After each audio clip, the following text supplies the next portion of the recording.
बे चेनेलखौ नायगिरि नोंथांमोनखौ आं गासैखौबो धन्यबाद होग्रोबाय।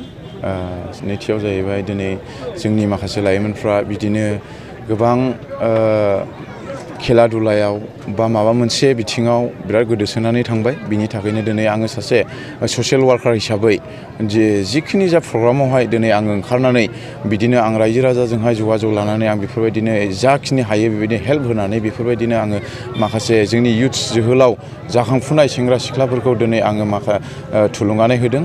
आङो दिनै बे रुनिखाता आस्राबारि गामियाव दिनै आङो बेयावदि फैदों बेवहाय आं जोबोद गोजोननाय मोनदों। मानो होनना बुङोब्ला चारिय'फाले पाब्लिकफ्रा दिनै सान्दुं नङि बायदि खालामनानै दिनै फुटबल खेला नायबाय।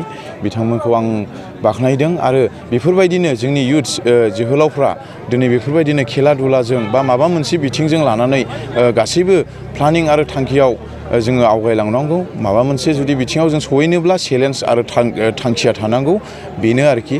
आरो दिनै बे जोंनि आस्राबारि गामि एरियानि बे जायगायावहाय आंखौ सासे चिफ गेस्ट हिसाबै लेंहरनायाव आं गावखौनो गाव दुगानाय नङा। मानो होननानै बुङो आं सासे ससियेल वार्कार हिसाबै आं जिखि जाया बिथिङावनो जिखि जायगायावनो दिनै आङो जेरावबो थाङो आरो आं बयखौबो रायजो राजाजों आङो दिनै मदद होलायनायनि गेजेरजों बेफोरबायदिनो आङो सापर्ट होनानै बेफोरबायदिनो आं खामानि मावो आरो आं मावलांबाय थागोन आरो रायजो राजाफ्रा आंनि माखासे खामानि मावनायखौ नुलांबाय थागोन। बेनोसै आंनि बुंनांगौआ। नोंथाङा बेयाव फैनानै माबायदि मोनदों?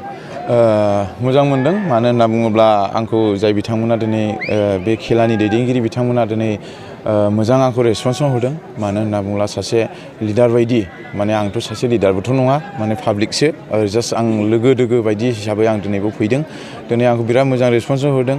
बेखौ आं गोजोननाय मोनदों आरो पाब्लिकफ्रा दिनै गाजा गोमजा फुटबल खेला नायनायाव आङो रंजानायजों माने खुसिजों दिनै आङो माने बुंनांगौ बाथ्रा गैयि बायदि आं जानानै फैदों। आं बिराद खुसि आरो बेनो। গাঁৱত 15 আগষ্ট উপলক্ষে যি এখন প্ৰীতি ফুটবল মেচ আয়োজন কৰিছে, ইয়াতে আহি খুবেই আনন্দিত।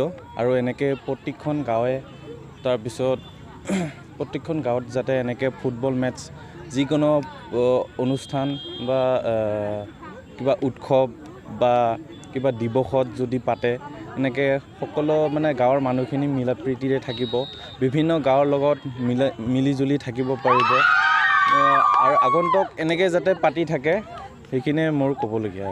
ছাৰ, ফুটবল খেল আৰু বিভিন্ন খেল লগতে মানে কিবা খেলি পেলাই কিবা ভৱিষ্যত আছে নেকি সেইটো বিষয়ত আপুনি কি? নিশ্চয়, এইটো আজিকালি মেক্সিমাম ল'ৰাবিলাকে ঘৰত মোবাইলটো বেছি ইউজ কৰা হৈছে আজিকালি। তাৰ সলনি যদি আমি ফিল্ডত ফুটবলটো খেলি থাকোঁ বা ক্ৰিকেট খেলি থাকোঁ, স্বাস্থ্যৰ কাৰণেও ভাল। আগন্তুক ইন ফিউচাৰ কিবা চান্স পাব পাৰে খেলা ধূলাত, এইখিনিয়ে।